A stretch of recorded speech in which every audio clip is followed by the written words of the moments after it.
Hey there, and welcome to the Do Life Big podcast. This podcast is going to be your jam if you want to live to your full potential and don't believe in half-assing anything in your life. If we want to do life big, that means we've got to get out of our own way because we only have this one shot to make it awesome. I'm your host, Kathy, and I'm a mom of three whose BFF is cold brew, a retired school teacher turned online entrepreneur, and an author. I'm loud, bold, and will always keep it real. I'm determined to live my best freaking life possible, and I'm here to help you do the same. I'll be packing this podcast with tips, motivation, inspiration, and strategies to finally get you where you want to go. And we will have a ton of laughter along the way because, let's be honest, we can't ever take ourselves too seriously, right? I'm so excited you are here with me today. Now let's get this party started.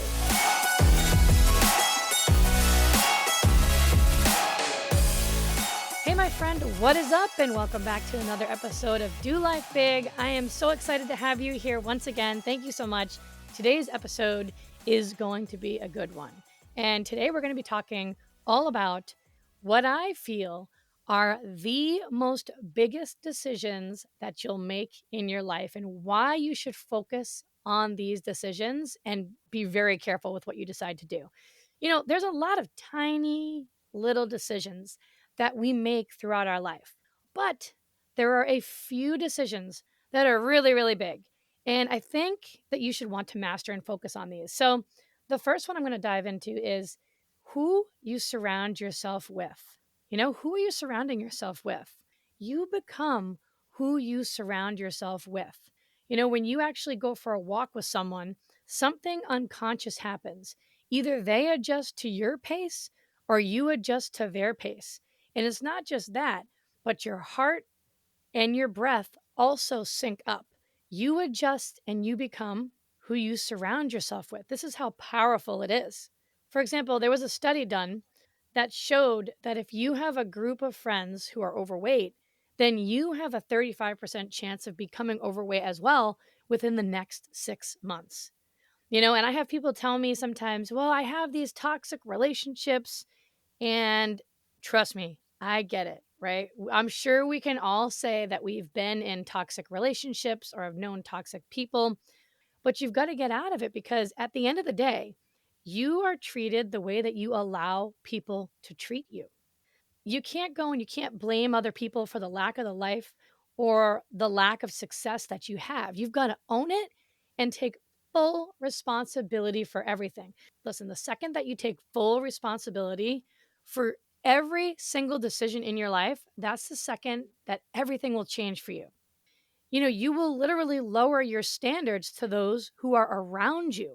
So, how can you get around people who will make you raise your standards? That's what you should be asking yourself. Me personally, I'd like a few really good friends who are making me better than having just a big group of friends who are keeping me in exactly the same place. So, you've got to get with people who are on the same life path as you.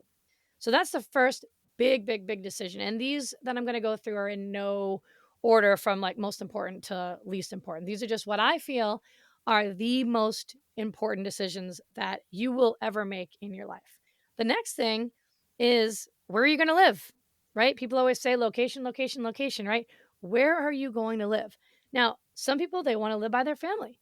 Some people want to grow themselves in their business and sometimes those two things don't line up, right? A lot of times they actually don't line up. So you've got to make a decision. Now, listen, I'm not saying that you can't go on and build a business by your family. I'm just saying that I personally believe, and this is just my personal opinion, but I personally believe that it is so important to move away from the city that you grew up in for at least a few years. Because when you get away from who you were, you can start to build yourself into the person you're meant to be. You can become a brand new person in a brand new place. You know, I grew up in Massachusetts. I lived there for 35 years of my life. My entire family lives up in Massachusetts and Rhode Island. And when I made the decision 7 years ago to move down to Florida, it was a very, This is a dream of mine. I don't want to wait until I retire. I had been doing my health and fitness business. We were doing really well financially. My husband was working from home anyways. Becoming an entrepreneur gave me that ability to open my eyes and really see the future for myself and for my family. And it really allowed me to make the decision to act now instead of just waiting until one day we stopped working and we were like 55 or 60 years old. And we hope and pray that we're healthy enough to move to someplace sunny. And then we hope and pray that we're both healthy enough and alive, my husband and I, to travel and do the things that we want to do. It was more of, I want to do this now. Why wait? And so I made that decision to move down to Florida 7 years ago. So just ask yourself and look at the city that you grew up in and just ask yourself, is it helping you grow into the person that you want to be? Are the people helping you grow into the person you're meant to be? If it is, then great. That's freaking awesome. Stay put. You don't need to go anywhere. But if it's not, then maybe consider going somewhere else for just a few years and see what happens. My entire life completely changed when I relocated. All right, the next biggest decision that you're ever going to make is who you're going to marry, or if you're going to marry at all. Listen, this is your life. So you need to do what you want to do. A lot of people decide to marry someone because it just feels like it's the right time, or, well, the person's a good person, even though they're not really in love with them and they know they don't have the chemistry together. Or there's all these other external reasons why people choose to get married when deep down it's really not the decision that they wanted to make at the time, but they feel like they have to. A lot of people do that. And 50% of people who get married get divorced. So are you going to be that person who's going to just marry somebody because you've been with them for all these years and now it's the right time and you kind of feel pressured into it? Or are you going to marry someone who you're going to grow with? For me personally, I always wanted to marry someone, and we've been married for 17 years now, Nick and I, but I always wanted to marry someone who would make me better, someone who would support me and support my growth and who would want to also grow with me. I wanted my marriage to be like we were a team. We did everything together. We helped each other. We support each other no matter what. That was what was important to me. So, that's a question that you need to ask yourself. Who are you going to marry? Do you even want to get married? And there's no right or wrong answer. It is what you feel is right for you.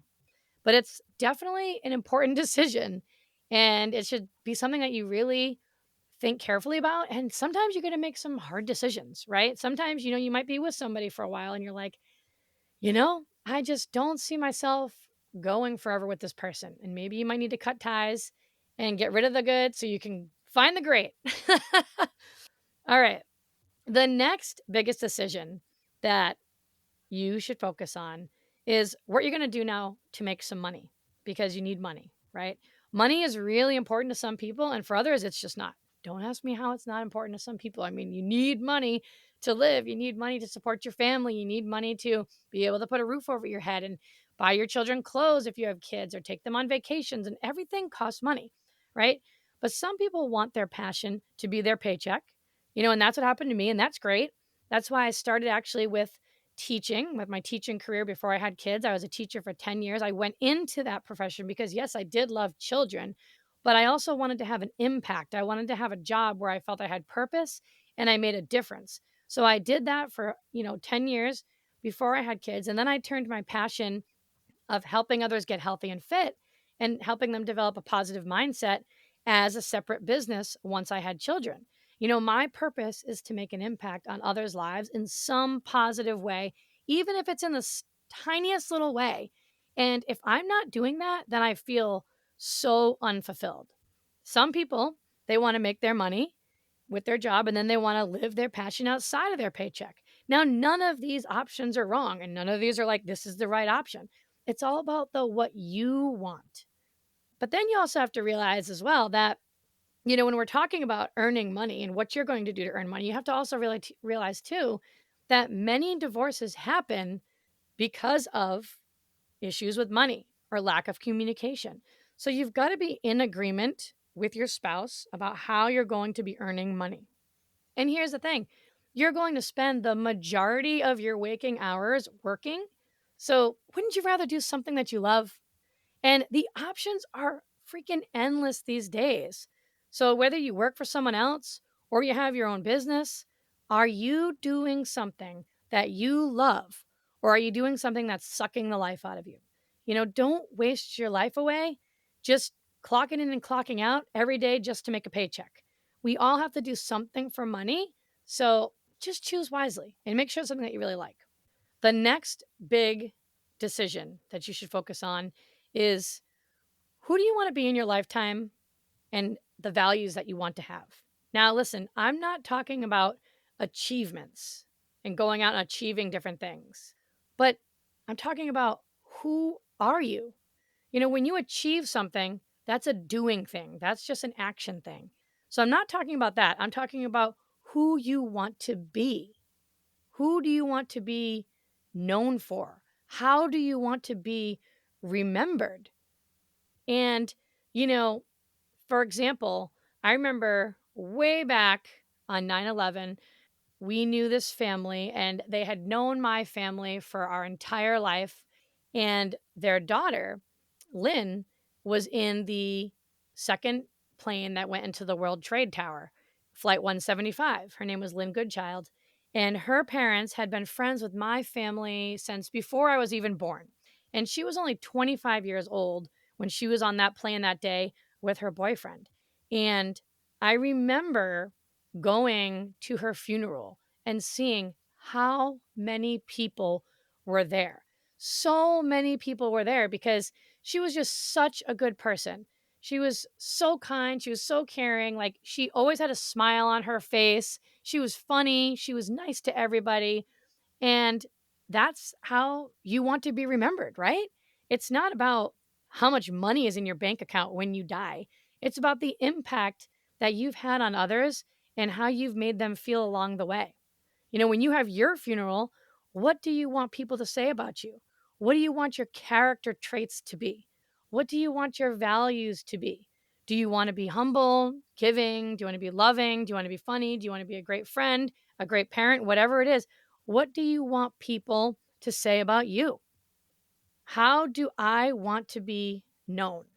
And this is something that you should honestly really sit down and spend a lot of time thinking about and even writing it down. If you have this all written down and if you have it written down somewhere about, who do I want to be in my lifetime and what are the values that are important to me? Who do I want to be known for?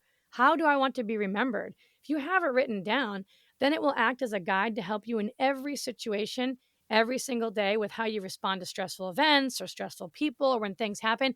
It will help guide you with how you react to all of those things. So, what is important to you? And just get really clear on that. And the last biggest decision is, what are you going to dedicate your life to? If you don't dedicate your life to something, then what is the point? And now it could be anything. It could be your children, it could be your business, it could be, your work, it could be helping homeless people. There's really no wrong answer here. But what is that for you? You don't want to be waking up every day and just going through life passively, because what is the point in that? So, why are you here? What the heck do you want to do with this life? And age doesn't matter. I don't care if you're 40 or 50 years old. The average person is living to in their 90s these days. So maybe you were living the first 40 years of your life a little unconsciously, a little passively, but now you're going to decide to wake up and you're going to be a little bit more conscious about the decisions that you're making and the way that you're living your life. And that's absolutely fine. Have something that you're trying to do or some way that you're trying to help the world. So that was it for today's podcast episode. Just really quickly to go over my top most biggest decisions that you will ever make in your life and how you should focus on them are: number one, who you're going to surround yourself with; number two, where are you going to live; number three, who are you going to marry; number four, what are you going to do for money; number five, who do you want to be in your life and what are your values; and number six, what are you going to dedicate your life to. I hope that you enjoyed today's episode. Thanks so much for being here. You know I love you and I think you're awesome, and I will see you the next time. Bye. Thanks so much for listening in. I really appreciate you choosing to spend your time here with me today. You totally rock. Hey, listen, if you love today's episode, go ahead and tag me on social and go share this with a friend right now. Like, do it immediately before the day gets ahead of you and you totally forget. Couldn't be more pumped to be on this journey with you guys. Go make today awesome, and I will see you the next time.